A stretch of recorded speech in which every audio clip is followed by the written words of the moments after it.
comme moi, mais chaque fois ça me met en joie d'écouter Salut les copains tous les jours sur Europe numéro 1. Jolie petite Sheila, c'est nous que tu... Et oui, ça nous rajeunit pas, ça. Oui, Salut parce les que copains. 60 ans de carrière chez là, vous vous rendez compte? Et ça, c'est son premier titre, sorti le 13 novembre 62.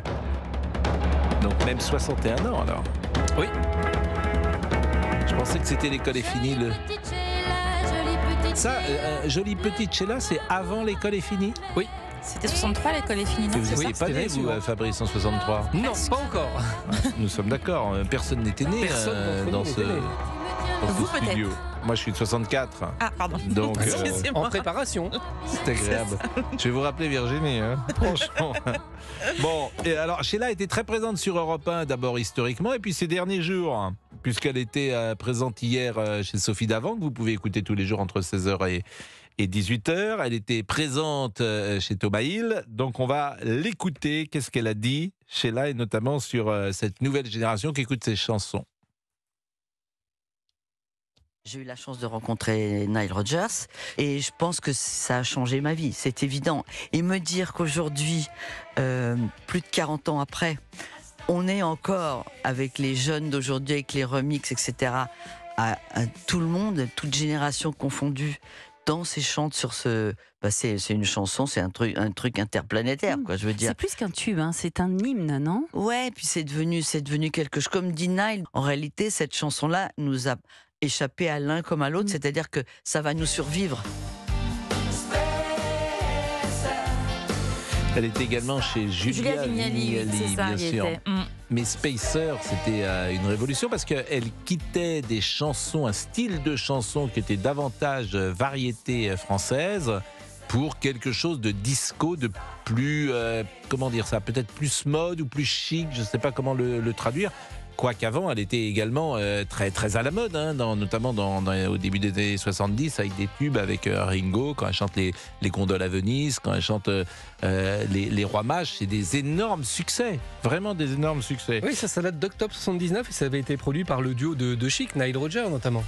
Nile Rodgers, Absolument. on voit la patte de Nile Rodgers. Et ça, c'est extrait du live qui sort en fin de semaine. Alors, on va l'écouter une deuxième fois, Sheila, et puis après on écoutera peut-être des auditeurs, parce que c'est toujours lorsqu'on a l'étiquette de chanson populaire ou de chanteuse populaire, peut-être, n'est-ce pas, facile toujours à vivre. Moi, je suis vraiment une nana dans ce métier qui a beaucoup, beaucoup ramé, parce que je suis trop populaire. J'ai été trop populaire, j'ai touché, moi, aussi petite fille de français moyen, ça veut bien dire. Et dans ce métier... c'est quand même très intello. Il y a du snobisme. Bah, bien sûr. Donc, moi, je suis trop près de la France profonde. Donc, ça dérange. Mais c'est pas grave. À l'arrivée, c'est pour ça que je dis, il faut persévérer, s'entêter et se dire que c'est jamais fini. C'est nous qui décidons quand ça s'achève. Sur la chemise, on n'ouvre pas les valises. Ce qui est marrant, c'est que, évidemment, au départ, quand on est populaire, c'est peut-être compliqué, mais il y a un moment, on devient culte. Et c'est vrai pour Sheila, c'est vrai pour Louis de Funès, c'est vrai pour tant de gens qui ont touché le public, qui ont longtemps été critiqués, snobés, vilipendés par la critique. C'est méchant parfois ce qu'on dit sur les artistes populaires. Et puis à un moment, ça bascule. Et c'est le cas pour Sheila. Sheila, aujourd'hui, elle est culte. Elle ne serait plus jamais attaquée. Au contraire même. Ceux qui l'attaquaient préciseraient que c'était ce côté populaire est au contraire formidable. C'est vrai pour Louis de Funès. C'est amusant de voir les critiques aujourd'hui sur Louis de Funès. On est avec Geneviève. Bonjour Geneviève. Oui, bonjour Pascal. Et merci d'être avec nous Geneviève. Ah, mais c'est un plaisir. Bon, vous aimez Sheila? Moi, j'aime Sheila. Je vais avoir 80 ans. Donc, moi, je fais partie de cette génération. Pour moi, Sheila, Sylvie Vartan, toute cette génération, toutes ces stars, moi, je dis, ce sont des stars. Bah oui, ça, vous n'avez pas tort. On n'a plus aujourd'hui. Je vais pas faire dans le rétro, comme on dit. C'est vrai que la nostalgie veut que je trouve que c'était mieux avant. Hein, c'est ma jeunesse. J'ai dansé, j'ai dragué, voilà, on a fait plein de choses sur leurs chansons. Hein, mais on a actuellement, moi j'écoute des générations montantes, j'en apprécie beaucoup. On a des personnes très bien. Très très bien, au niveau chanteurs et chanteuses, très bien. Mais c'est différent, la société est différente. On starise, je sais pas si on dit ça, stariser ou je sais pas. Maintenant, les chanteurs ne sont plus des stars. Ils sont montés en épingle, mais Les autrement. rappeurs sont des stars, je vous assure, parce que en fait, c'est très générationnel la musique. Je vous assure qu'Orelsan, c'est une vraie star. Hein. Simplement, ça vous parle moins. Mais c'est des gens qui remplissent des stades entiers. Donc ce sont des stars. En fait, la musique, c'est moins vrai, je trouve, pour la littérature, c'est moins vrai pour le cinéma. La musique, c'est vraiment très générationnel. Et les gosses de 20 ans, ils ont leurs stars. Et c'est des stars immenses parfois. Mais elles vous passent, vous les écoutez pas. Vous savez, si, mais moi j'écoute des jeunes. C'est ce que je disais tout à l'heure. Moi j'adore Clara Luciani. Oui. C'est notre Françoise Hardy. Hein, il y a beaucoup de ressemblances au niveau des chansons, de la timidité, de tout ça. Clara Luciani, moi je la trouve, en plus elle est très belle. Bon, je disais tout à l'heure aussi, j'écoute Taratata. Oui, l'émission de Nagui. Je suis pourtant une vieille, 80 ans. C'est pas un mot péjoratif d'être vieux. On est vieux. Hein. C'est l'état des choses, c'est la progression de la vie. Je regarde Taratata et j'avais découvert un artiste exceptionnel dont on n'entend plus parler depuis 2 ans. C'est Georges Ezra. Ah, Georges Ezra, c'est vrai que ça m'a échappé, Georges Ezra. C'est un Britannique et il a une voix chaude et il a une façon de chanter. On l'a entendu beaucoup sur Europe numéro 1 après qu'il soit passé à Taratata. Et je regrette, on n'en parle plus, c'est fini, on l'a mis aux oubliettes. Maintenant, c'est ce que l'on fait. Benabar est un artiste là où vous avez raison, c'est que le temps de vie d'un artiste est sans doute plus court. 60 ans de carrière, ça sera très compliqué. Il y a une chanteuse à laquelle je pense, et je ne vais pas la citer parce que je veux pas être cruel, mais c'est une chanteuse aujourd'hui qui a 40 ans, qui a été une vraie vedette, qui est sortie très très vite, et aujourd'hui, je crois que la carrière est déjà terminée. Et ce profil-là existait moins dans la génération précédente, c'est-à-dire que tu pouvais avoir une carrière. Les gens aujourd'hui qui sont sur scène, Alain Souchon, Laurent Voulzy, Michel Jonas est encore sur scène, évidemment Véronique Sanson, toute cette chanson française merveilleuse d'ailleurs. Ah oui. Pardonnez-moi, c'est la clim. Mais est-ce que c'est la société dans laquelle on vit qui fait ça aussi? J'en sais rien. Consommation, on consomme. J'en sais rien. J'en sais rien. Et du jour au lendemain, on jette. C'est très difficile. C'est très difficile. On marque une pause. On va marquer une pause et on va revenir. Moi, j'ai une petite surprise pour vous, une chanson de Sheila qui n'est pas toujours entendue, mais moi qui m'amuse parce qu'elle me rappelle. Pascal, je voulais dire sur Sheila qu'elle dit qu'elle a ramé au départ, je suis d'accord. Mais quand la mayonnaise a pris, ça a été fini. Hein. Tout le monde voulait ressembler à Sheila, tout le monde voulait faire comme Sheila. Oui, mais elle a quand même été très attaquée, parfois attaquée d'une manière horrible, disons. Oui, non, normal, non. Rappelez-vous ce qu'on disait, la rumeur dans les années 70, franchement, j'aurais pas aimé être... On ne les empêchera pas. Oui, non, mais tout le monde n'a pas subi ça. C'est un cas particulier. La concernant, il y a eu une chose épouvantable. Oui. Allez, 12h41, la pause, on revient avec une chanson qui va nous rappeler nos jeunes aînés. Monsieur Bonchouet.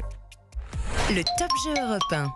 C'est quoi ça? C'est le Top Jeu Europe 1. C'est maintenant qu'il faut envoyer votre SMS. Ah bon? Et bah oui, pour gagner le nouvel iPhone 15. Vous le gagnez. Mais il y a un nouvel iPhone 15? Bah oui. Il est très joli. C'est vrai? Mais ça, alors moi j'ai le combien à votre avis? C'est celui d'avant que j'avais? Je suis désolée, je suis pas très Le 14, ça. Oui. C'est le 14? Oui, je pense. Il est sorti quand le 15? Ah bah là, cette année. Il n'y a pas longtemps. Ah bah j'ai regardé, tiens. En septembre? Oui, c'est ça. J'ai regardé. Donc, et on vous l'offre cette semaine sur Europe 1. Non, c'est... Bah, essayez de jouer, Pascal. Mais il n'a pas le droit. Pourquoi pardon. C'est vous, auditeur d'Europe 1, vous avez le droit. Il vaut plus de 1 000 €. Et ben voilà, un très très beau cadeau. En plus de ça, vous pourrez choisir sa couleur, noir, bleu, vert, jaune ou rose. C'est maintenant qu'il faut envoyer votre SMS iPhone au 73921. Il est sorti le 12 septembre. Je peux parler. Merci. iPhone au 73921. Vous envoyez votre SMS. C'est 3 fois 75 centimes plus coût du SMS. Vous avez 15 minutes minutes pour vous inscrire à partir de maintenant, donc jusqu'à C'est bien. 12h57. Est-ce que vous pouvez lever le poter s'il vous plaît de nouveau, qu'on entende bien. Je vais le lever, vous J'ai inquiétez connu pas. un poter. Un potard. Allez, à tout. Ça veut rien dire de bien chanter ou mal chanter. Il faut des voix identifiables. Sardou, Sheila, c'est des voix identifiables, La des vôtre chansons aussi. populaires. Je vous Non, parle mais- pas de moi, je mais vous non, parle mais- de Sheila. Vous auriez Sheila, pu être. Julia Vignali, samedi et dimanche à 8h45, c'est les incontournables. C'est Tous ça. les samedis, tous les dimanches. C'est une interview Oui. avec, par définition, Une personnalité. personnalité qui est incontournable. La semaine prochaine, ce sera vous, Olivier Guénec. Mais en C'est sûr. attendant- Et elle a reçu chez la. Voilà. Ça, je le prends hyper mal. et vous savez qui elle va recevoir? Dites-moi. Et elle va faire, c'est la première fois qu'une J'espère que je interview. connais. Non, c'est la première fois qu'une interview de ce type va être faite. Ben, je vous écoute. Elle va recevoir le panda. Parce qu'elle ira dans la cage du panda qui nous écoute. Mais j'espère que le panda Avec- va accepter l'invitation. Avec son enceinte bleue. Mais il peut pas prendre la parole, le panda. Ça Eh va ben, être une c'est- interview eh ben- un petit peu Et silencieuse. ben hein. justement, non. Elle va interviewer le panda. Elle me l'a dit. Oh, ça, c'est Julia exceptionnel. Vignali. Alors là, je serai à Exactement. l'écoute. Hein. Oui. Donc écoutez Sheila, qui parlait des années 89 quand elle a arrêté de chanter. Dans les années 89, j'ai décidé d'arrêter de chanter parce que j'estime qu'après une carrière déjà aussi longue et les nombres de milliers de disques que j'avais vendus, je ne concevais pas qu'une maison de disques tenue par des gens qui avaient porté mes bandes 30 ans auparavant me demande une maquette. Parce que j'estime que mes preuves sont faites, j'ai pu à passer d'audition. Donc voilà, donc ça m'a gavé. Alors, tout le monde m'en a voulu, beaucoup du public m'en ont voulu, mais j'ai été jusqu'au bout de mon idée, j'ai commencé à écrire. Et là, d'un seul coup, les gens ont découvert qui était Annie, pourquoi j'ai fait ça, quelle était la femme derrière la chanteuse. Et d'un seul coup, cette chanteuse Sheila, qui était juste une chanteuse, est devenue leur amie. Et je pense que... Olivier, vous devinez Quoi à qui elle fait référence? Annie Oui. Oui, j'imagine que c'est. Vous savez comment? Annie. Annie, vous savez, vous savez le nom de Sheila. Oui, bien Sheila, sûr. c'est pas son nom. Mais non, mais attendez, quand même. C'est un pseudonyme. Mais bien sûr, mais je sais. Donc elle s'appelait Les Annie, évidences. Annie Chancel. Annie Chancel. Très Voilà. bien, très bien. Et justement. je sais pas d'ailleurs d'où vient peut-être que Fabrice qui sait tout sur la chanson française. Pourquoi Sheila? Qui lui a donné ce pseudo Allez. de Sheila? Aucune idée. Merci DJ Fab. alors ça, là, c'est bien bon. fait, ça. Il fait le Alors, malin. alors, Chaque oui, émission. Là, je suis collé, oui. Non Il mais est pas en là, forme alors aujourd'hui. franchement, Bien fait. Vous êtes sûr que c'est Fabrice qui est avec nous là? Il se réveille à 55. Bon, bon, est-ce que nous avons Jacques. Bonjour Jacques. Et puis on va trouver pourquoi Sheila s'appelle-t-elle Sheila. Voilà une question qu'on va poser à l'intelligence artificielle. Jacques. Bonjour Pascal. Oh Jacques, je vous reconnais, vous êtes Jacques du Jura. Oui Ah, c'est Pascal, marqué. pro, anciennement grande radio. Bon, Je vous monsieur. suis de partout Pascal. Pardon? Je vous suis de partout. Ah bah écoutez, Voilà. vous êtes gentil, vous êtes gentil. Bon, est-ce que Sheila est à votre panthéon des chanteuses que vous aimez bien? Ah ben, vous savez, moi je suis de l'année 55. Ouais. Donc 1900. Oui, 1955.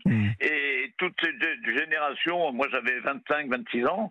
À l'époque, je me souviens, c'était Sardou, Sheila, Claude François, C. Jérôme, Delpech, toute cette génération à l'époque que j'écoutais. Alors je peux vous dire qu'on m'a traité à l'époque, parce que je suis un fan absolu de Michel Sardou, je peux vous dire que maintenant, on a beau dire que c'est un géant, et c'est vrai, mais le nombre de fois qu'on m'a traité de facho parce que j'écoutais Sardou, de ringard parce qu'on écoutait Sheila, Ringo, toute la clique, et maintenant, c'est des chanteurs iconiques.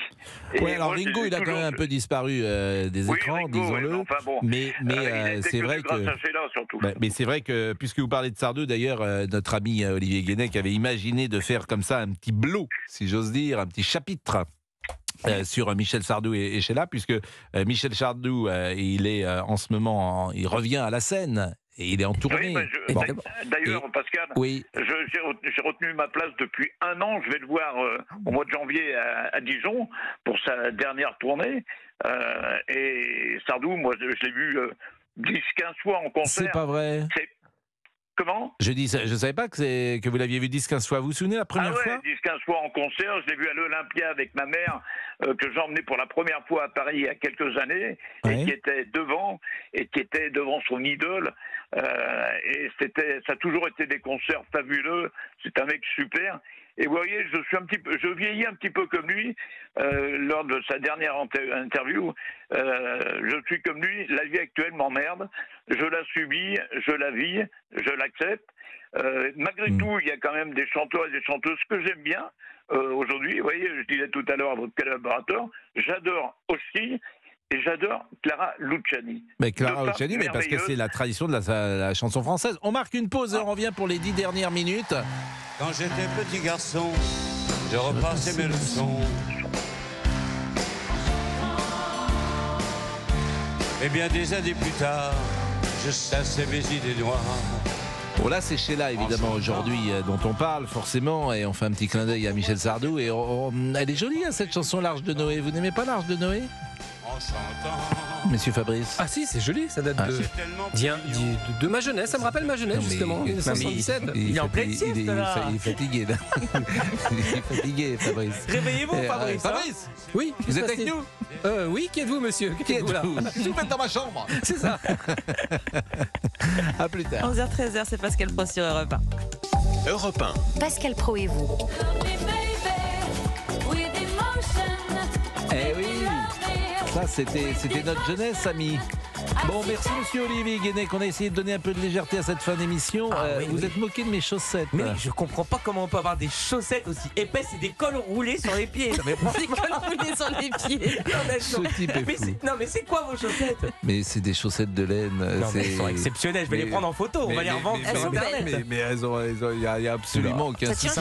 Elles ne sont pas du tout épaisses, je rassure. Je pense qu'il faut faire un séminaire sur le sujet. Mais je pense on va les revendre aux enchères, vous allez voir. Mais non, mais je pense que vous avez perdu le sens commun. Ah ça c'est possible, oui.